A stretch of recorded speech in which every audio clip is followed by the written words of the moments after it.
जय Hind friend. Class 10th UP board के सभी छात्रों को जय हिंद।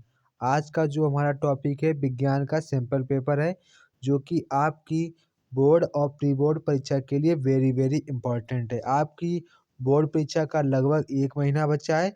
इसमें हम आपको आपकी बोर्ड परीक्षा की एक अच्छा सा रिवीजन करवा देते हैं। तो यहाँ पर आप लोगों के लिए हम एक विज्ञान का सैंपल पेपर लाए हैं।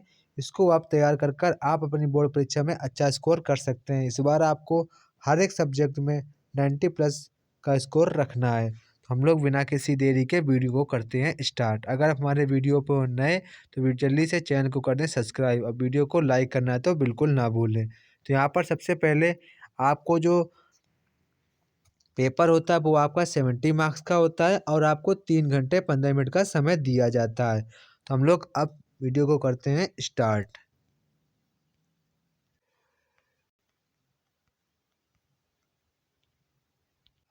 जैसा कि यहाँ पर हमारा खंड आ का उपखंड का यहाँ पर हमारा स्टार्ट हो गया है। तो यहाँ पर सबसे पहले जो आपको प्रश्न देखने को मिल रहा है, यहाँ पर हमें 20 MCQ देखने को मिलते हैं। सबसे पहले तो आप लोगों को एक टारगेट करना होगा कि आपका कोई भी MCQ रॉन्ग ना जाए। ये आपको ध्यान रखना होगा कि हमारा परीक्षा के दौरान कोई भी MCQ गलत ना जाए, क्योंकि MCQ आपकी मार्किंग को इंक्रीज करेंगे। तो ये आपको बात ध्यान रखनी होगी कि हमारा कोई भी MCQ गलत नहीं होना चाहिए। आपको ऐसे अच्छी तरीके से तैयारी करनी होगी। तो जैसा कि यहाँ पर हमारा पहला क्वेश्चन कह रहा है कि किसी वस्तु से बड़ा आभासी प्रतिबिंब बनाने वाला दर्पण है। तो यहाँ पर जो हमारा इसका सही आंसर होगा वो हमारा होगा अवतल दर्पण। कौन सा होगा? अवतल दर्पण। अवतल दर्पण एक ऐसा दर्पण होता है जो अपना एक आभासी प्रतिबिंब अपने प्रतिबिंब से बड़ा प्रतिबिंब बनाता है। तो ये आपको ध्यान रखना होता है। तो यहाँ पर जो हमारा इसका सही आंसर क्या होगा? अवतल दर्पण। इसके बाद क्वेश्चन नंबर यहाँ पर हमारा 2 है। मानव नेत्र जिस भाग पर किसी वस्तु का प्रतिबिंब बनाता है वह होता है। तो ये आपको बताना होगा कि मानव नेत्र में प्रतिबिंब कहाँ पर बनता है। सीधा क्वेश्चन हमारा यही है कि मानव नेत्र जिस भाग पर किसी वस्तु का प्रतिबिंब बनता है वह होता है। तो वह हमारा क्या होता है? वह हमारा होता है दृष्टि पटल। कहाँ पे बनता है? दृष्टि पटल पर हमारा प्रतिबिंब बनता है। यानी कि कौन जो हमारा गोल ऐसा होता है आई होती है, उसके इस भाग को क्या कहते हैं? दृष्टि पटल। यानी कि यहीं पर हमारा प्रतिबिंब बनता है। इसके बाद नेक्स्ट क्वेश्चन यहाँ पर है क्वेश्चन नंबर 3। श्वेत प्रकाश का कौन सा रंग कांच के प्रिज्म से गुजरने पर अधिकतम विचलित होता है? तो यहाँ पर जो हमारा इसका सही आंसर होगा वो हमारा होगा ऑप्शन नंबर बी। क्या होगा? बैंगनी। तो यहाँ मतलब पूछ रहा है कौन से रंग का सबसे अधिक विचलन होता है। तो आपको ध्यान रखना होगा विबग्योर। क्या ध्यान रखना होगा? विबग्योर आपको ध्यान रखना होगा। सबसे अधिक जो हमारा वो होता है विचलन वो हमारा बैंगनी रंग का होता है, और यहाँ पर जो सबसे कम विचलन होता है वो हमारा लाल रंग का होता है। तो यहीं से हमारे 2 क्वेश्चन अधिकतर पूछ दिए जाते हैं, तो आपको इसको ध्यान रखना होगा। इसके बाद क्वेश्चन नंबर 4 हमसे कह रहा है कि एक विद्युत केतली से होकर प्रवाहित विद्युत धारा को दोगुना कर दिया जाए, उत्पन्न ऊष्मा हो जाएगी। तो यहाँ पर जो हमारी ऊष्मा है वो कितनी हो जाएगी? मतलब कि विद्युत धारा को दोगुना कर दिया जाए तो यहाँ पर जो हमारी ऊष्मा का जो उसका मान होगा वो कितने गुना हो जाएगा। तो यहीं आपसे क्वेश्चन पूछा गया है। तो ऊष्मा का मान हमारा कितने गुना हो जाएगा? वो हमारा हो जाएगा 4 गुना। कितने गुना? 4 गुना उसका हमारा मान हो जाएगा। इसके बाद नेक्स्ट क्वेश्चन यहाँ पर हमारा क्वेश्चन नंबर 5। एक विद्युत चुंबक का क्रोड बनाने के लिए सबसे अधिक उपयुक्त पदार्थ है पीतल, मुलायम लोहा, एल्युमिनियम, स्टील। तो यहाँ पर जो हमारा इसका सही जवाब होगा वो हमारा होगा मुलायम लोहा। यानी कि हमारा ऑप्शन नंबर बी वाला बिल्कुल सही जवाब होगा। इसके बाद हमारा क्वेश्चन नंबर 6 है। निम्नलिखित में से कौन सा किरण आरेख सही है? तो यहाँ पर आपको बताना होगा कौन सा हमारा जो आरेख है वो एकदम सही सटीक है। यहाँ पर आपसे पहले देखिए कोई किरण जब समांतर होती है तो वो हमारी फोकस केंद्र से होकर जाती है। तो ये आपको बिल्कुल पता होगा। इसके बाद नेक्स्ट क्वेश्चन यहाँ पर है कौन सा किरण आरेख सही है, आपको ये बताना होगा। तो यहाँ पर इसमें कह रहा है कि तो ये हमारा बिल्कुल देखिए पहले सबसे पहले देखिए यहाँ पर ये हमारा कौन सा लेंस हो जाएगा? ये हमारा अवतल लेंस है। तो तो यहाँ पर देखिए किरण हमारी कैसी थी, ये हमारी किरण बिल्कुल समांतर थी, तो आगे जाकर ये वापस नहीं यहाँ पर ऐसे आगे टकरा जानी चाहिए थी, तो हमारी यहाँ पर इसका फोकस होना चाहिए था, मगर यहाँ पर इन्होंने कर दिया है, तो ये हमारा गलत हो गया है। इसके बाद देखिए क्वेश्चन नंबर, यहाँ पर देखिए बी वाला ऑप्शन, ये हमारा अवतल लेंस है। अवतल लेंस में यहाँ पर क्या होता है, जो किरण हमारी अक्ष के समांतर होती है वो बाद में दूसरी ओर फोकस से टकराती है, तो यहाँ पर ये हमारा फोकस हो गया, यानी कि हमारा ऑप्शन नंबर बी वाला बिल्कुल आरेख सही बना है। तो यहाँ पर ये हमारा आरेख बिल्कुल सही बना है। तो यहाँ पर ये हमारी किरण कैसी होगी, जस्ट ऐसे जाएगी, कैसे जाएगी, तो ये हमारे ऊपर निकल जाएगी। जब हमारा किरण सही सही कौन सा होगा, तो ये हमारा हो जाएगा ऑप्शन नंबर बी वाला, इसका बिल्कुल सही जवाब होगा। इसके बाद क्वेश्चन नंबर यहाँ पर हमारा 7 है। विद्युत मोटर एक उपकरण है जो परिवर्तित करता है। यहाँ पर आपको बताना होगा जो आपका विद्युत मोटर होता है वो किसमें यांत्रिक ऊर्जा को विद्युत ऊर्जा में बढ़ता है, या उसमें ऊर्जा को विद्युत ऊर्जा में, या विद्युत ऊर्जा को उसमें ऊर्जा में, या विद्युत ऊर्जा को यांत्रिक ऊर्जा में परिवर्तित करता है। तो यहाँ पर जो हमारा इसका सही आंसर होगा वो हमारा ऑप्शन नंबर डी वाला बिल्कुल इसका सही आंसर होगा, विद्युत ऊर्जा को यांत्रिक ऊर्जा में परिवर्तित करता है। तो यहाँ पर हमारा ऑप्शन नंबर डी वाला बिल्कुल सही जवाब होगा। इसके बाद हमारे यहाँ उपखंड खा स्टार्ट होता है। यहाँ पर आप लोगों को केमिस्ट्री से क्वेश्चन देखने को मिलते हैं, तो यहाँ पर आपका केमिस्ट्री पोर्शन होता है, तो यहाँ पर आपको आंसर देने होंगे। तो यहाँ पर सबसे पहले हमारा क्वेश्चन कह रहा है कि क्वेश्चन नंबर 8 कह रहा है कि शुद्ध वायु है एक समांगी मिश्रण या धातुओं का मिश्रण या यौगिकों का मिश्रण, उपरोक्त में से कोई नहीं। तो यहाँ आपसे पूछा गया जो वायु हमारा किस प्रकार का मिश्रण है, और क्या पूछा गया, शुद्ध वायु, क्या पूछा गया है, शुद्ध वायु। तो हमारा इसका आंसर क्या हो जाएगा, समांगी मिश्रण, यानी कि हमारा ऑप्शन नंबर ए वाला बिल्कुल सही जवाब होगा। इसके बाद क्वेश्चन नंबर 9 कह रहा है एल्कीन, क्या कह रहा है, एल्कीन। यहाँ पर जो हमारा इसका राइट आंसर होगा एल्कीन। तो यहाँ पर आपसे एल्कीन के बारे में पूछा गया है, तो एल्कीन का सूत्र क्या होता है, CnH2n, क्या होता है, CnH2n। तो यहाँ पर एल्कीन कौन होगा, तो यहाँ पर सबसे पहले आपको देखना होगा, हम जिसमें भी 2 रखेंगे तो इसका मुझे दोगुना चाहिए, यहाँ पर कितना चाहिए, यहाँ से मुझे इसका दोगुना चाहिए, वही हमारा एल्कीन होगा। तो यहाँ पर देखिए 3 का दोगुना 8 है, नहीं होगा, 4 का गुना 10 है, दोगुना 10 नहीं होगा, 2 गुना दोगुना 10 नहीं होगा, तो ये हमारा 3 का दोगुना 6 होता है, यानी कि ये सेटिस्फाइज करेगा। तो यहाँ पर हमारा ऑप्शन नंबर ए वाला बिल्कुल सही जवाब होगा। इसके बाद क्वेश्चन नंबर 10 है। क्वेश्चन नंबर 10 कह रहा है शुद्ध जल का पीएच मान होता है। तो यहाँ पर आपको शुद्ध जल का पीएच मान बताना होगा। तो यहाँ पर जो हमारा शुद्ध जल का पीएच मान होता है वो हमारा होगा, यहाँ पर शुद्ध जल का पीएच मान हमारा होगा 7। कितना होगा, 7 हमारा शुद्ध जल का पीएच मान होता है। इसके बाद नेक्स्ट क्वेश्चन यहाँ पर कह रहा है कि आवर्त सारणी में तीसरे आवर्त में बाईं से दाईं ओर जाने पर, तो यहाँ पर जो हमारा पूछ रहा है कि जब आवर्त सारणी में बाईं से दाईं ओर जाएंगे तो क्या क्या चीज में बदलाव देखने को आपको मिलेगा। यहाँ पर सबसे पहले कह रहा है कि परमाणु क्रमांक तथा परमाणुवीय आकार में वृद्धि। इसके बाद दूसरा कह रहा है परमाणु क्रमांक तथा परमाणुवीय आकार में कमी आती है। परमाणु आकार में वृद्धि होती है तथा परमाणुवीय आकार में कमी आती है, उपयुक्त में से कोई नहीं। तो यहाँ पर जो हमारा बिल्कुल सही जवाब होगा वो हमारा होगा ऑप्शन नंबर बी, परमाणु क्रमांक तथा परमाणुवीय आकार में कमी आती है। तो यहाँ पर हमारा ऑप्शन नंबर बी वाला बिल्कुल सही जवाब होगा। इसके बाद क्वेश्चन नंबर 12 है, कॉलम ए में दिए गए पदार्थों का सुमेलन कॉलम बी में दिए गए पदार्थों के अनुप्रयोगों से कीजिए। तो यहाँ पर आपको क्वेश्चन नंबर जो 12 है यहाँ पर आपको मैचिंग करनी है, क्या करनी है, मैचिंग करनी होगी है। तो यहाँ पर जो हमारा सबसे पहले आपको इसकी मैचिंग करनी होगी। यहाँ पर हमारा कह रहा है प्लास्टर ऑफ पेरिस, जो हमारा प्लास्टर ऑफ पेरिस होता है वो हमारा मूर्तियों के निर्माण में प्रयोग किया जाता है। यहाँ पर जो हमारा इसका मिलान किससे होगा, 2 से, किससे होगा, 2 से हमारा इसका क्या हो जाएगा, 2 से हमारा इसका मैचिंग हो जाएगा। इसके बाद कह रहा है कास्टिक सोडा, तो कास्टिक सोडा का निर्माण किससे होता है, साबुन का निर्माण बनाने में, किससे होगा, साबुन का निर्माण बनाने में। इसके बाद यहाँ पर कह रहा है सोडियम कार्बोनेट, सोडियम कार्बोनेट का हमारा क्या होगा, प्रति अम्ल, क्या होगा, प्रति अम्ल। इसके बाद कह रहा है ब्लीचिंग पाउडर, ये किससे मिलेगा हमारा, ये मिलेगा कीटाणुनाशक, यानी कि प्रतिजीवा प्रतिजीवाणु उसे हम लोग कहते हैं। तो जैसा कि यहाँ पर जब मैचिंग होगी पहले का सेकंड से है, तो पहले का सेकंड यहाँ पे केवल बी ऑप्शन में है। बी वाले का फर्स्ट है, ये भी बिल्कुल सही है। और सी वाला हमारा फोर्थ होगा, वो भी सही है। और डी वाला हमारा होगा थर्ड से। तो यहाँ पर हमारा जो ऑप्शन नंबर बी वाला बिल्कुल सही जवाब होगा, यानी कि बी वाला हमारा बिल्कुल सही जवाब होगा।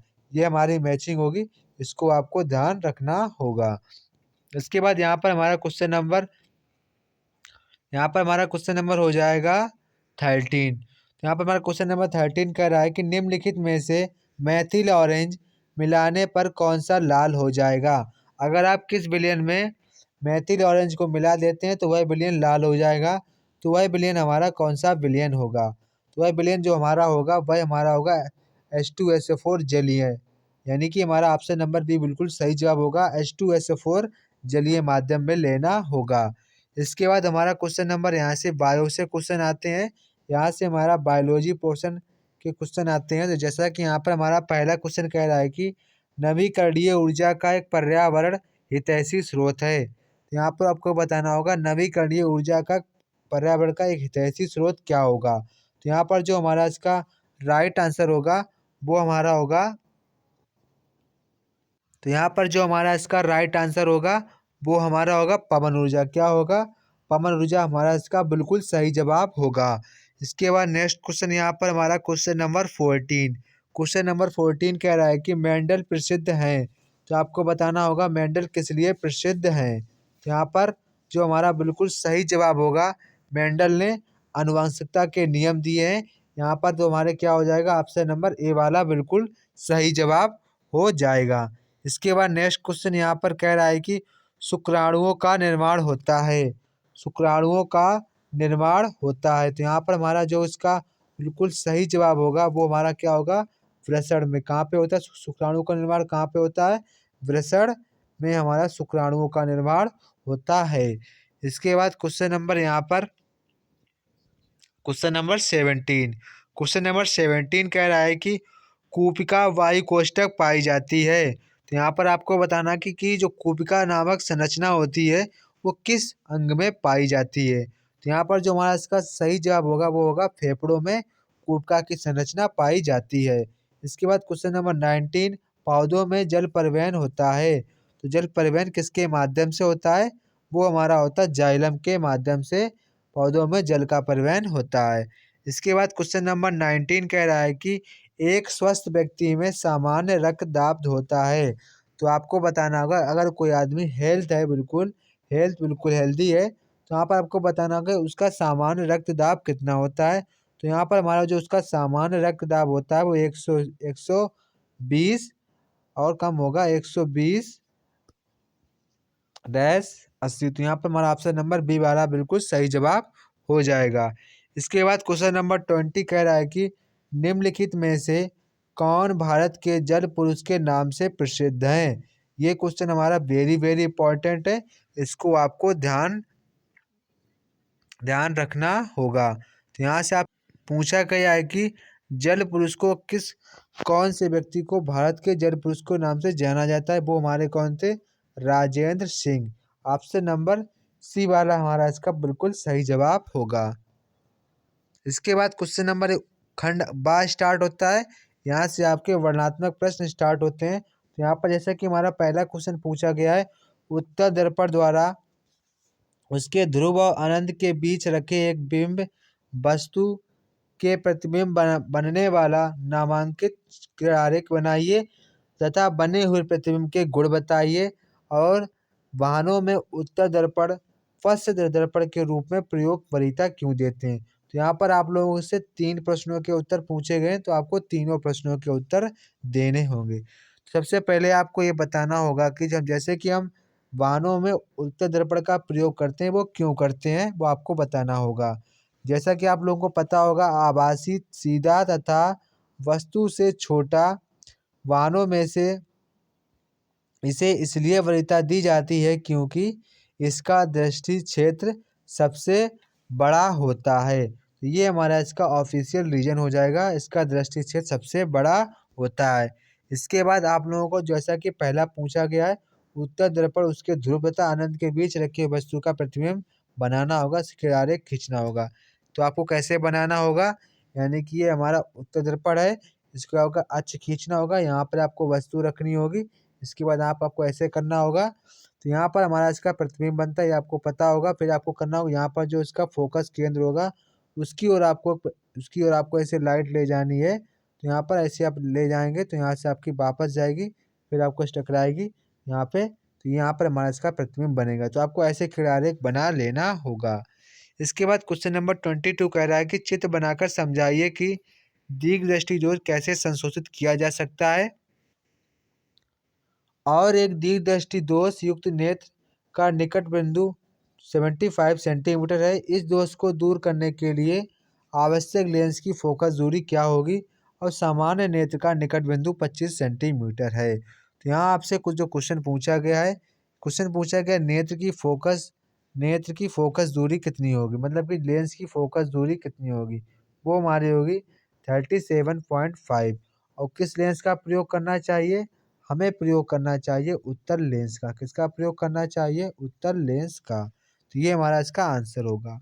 इसके बाद क्वेश्चन नंबर 23 कह रहा है कि किसी चालक का प्रतिरोध किन बातों पर निर्भर करता है।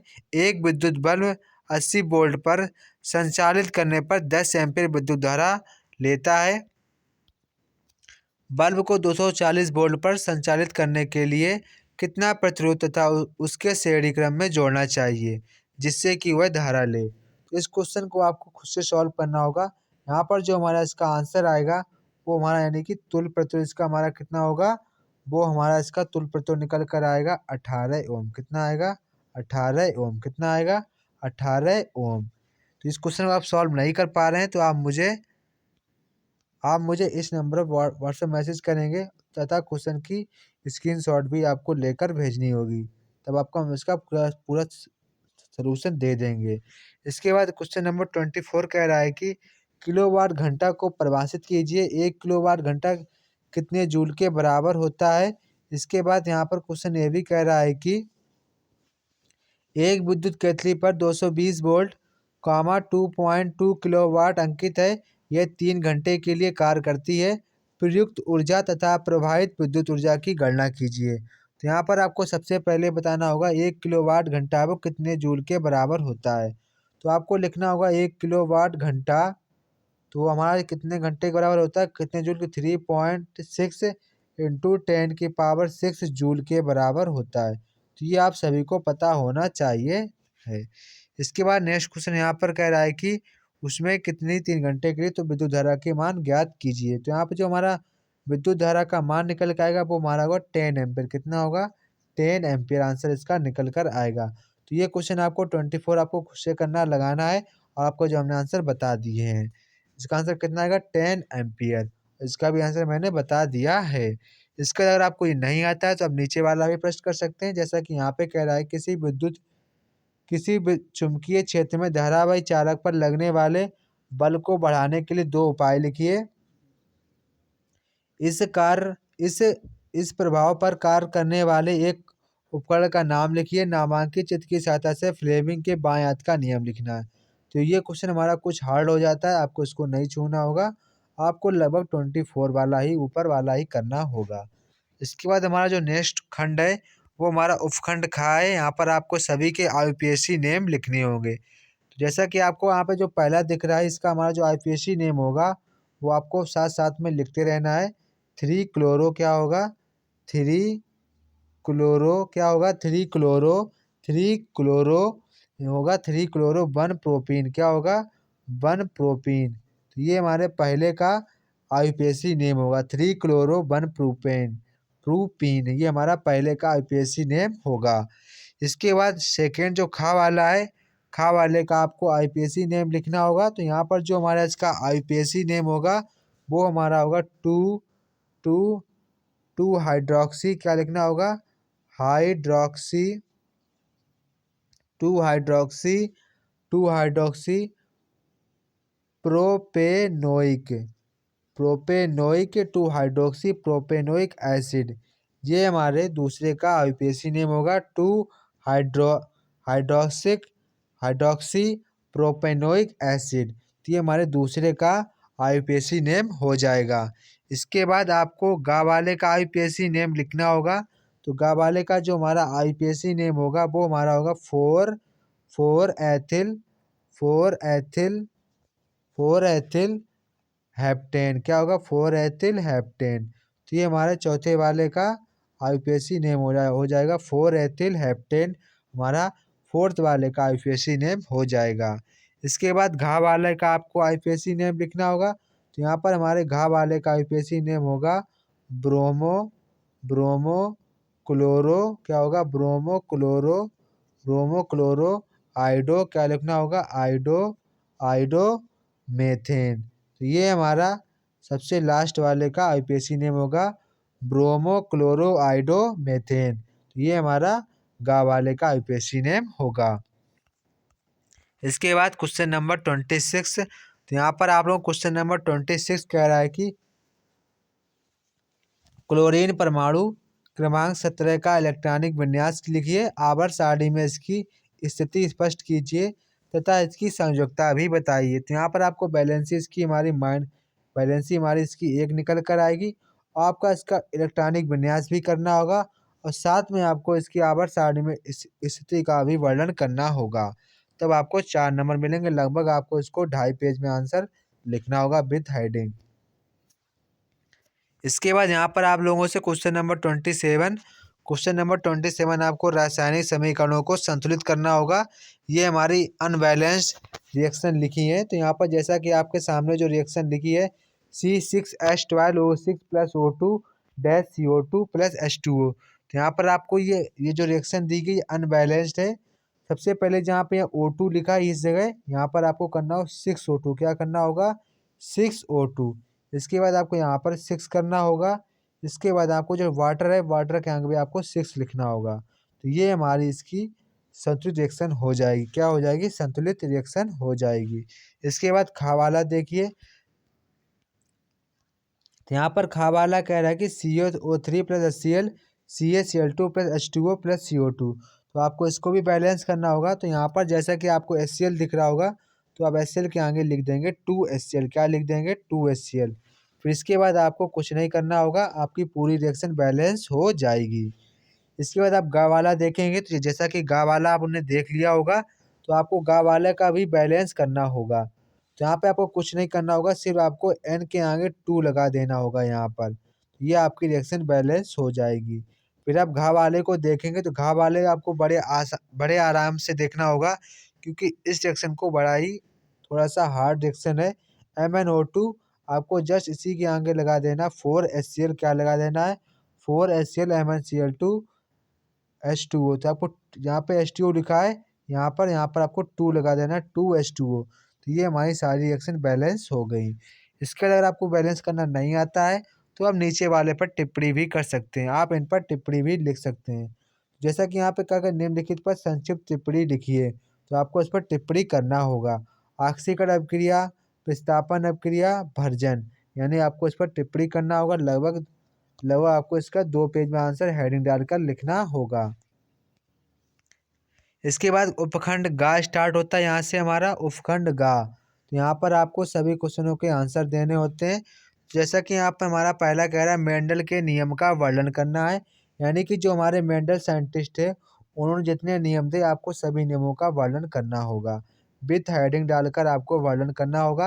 अगर आप विदाउट हेडिंग लिखते हैं तो आपके नंबर कटने के चांस बढ़ जाते हैं। इसीलिए आपको विदाउट हेडिंग नहीं लिखना है, आपको विथ हेडिंग ही लिखना होगा। इसके बाद क्वेश्चन नंबर 29 यहाँ पर कह रहा है एक आवृतबीजी पौधे में निषेचन के पश्चात होने वाले परिवर्तन का वर्णन दीजिए। तो ये भी क्वेश्चन हमारा वेरी वेरी इंपॉर्टेंट है, इसको आपको ध्यान रखना होगा। ये हमारा क्वेश्चन 4 नंबर का पूछा गया है। इसके बाद क्वेश्चन नंबर 30 यहाँ पे कह रहा है कि पर्यावरण को बचाने के लिए 5 प्रकार आर का वर्णन कीजिए। तो पर्यावरण बचाने के लिए 5 प्रकार का आर का वर्णन कीजिए। मतलब कि आपको कोई भी शब्द बनाने वो आर से ही बताने होंगे। जैसा कि हमारा पहला हो जाएगा, क्या हो जाएगा? रिफ्यूज। क्या हो जाएगा? रिफ्यूज। इसके बाद हमारा हो जाएगा रिड्यूज। क्या हो जाएगा? रिड्यूज।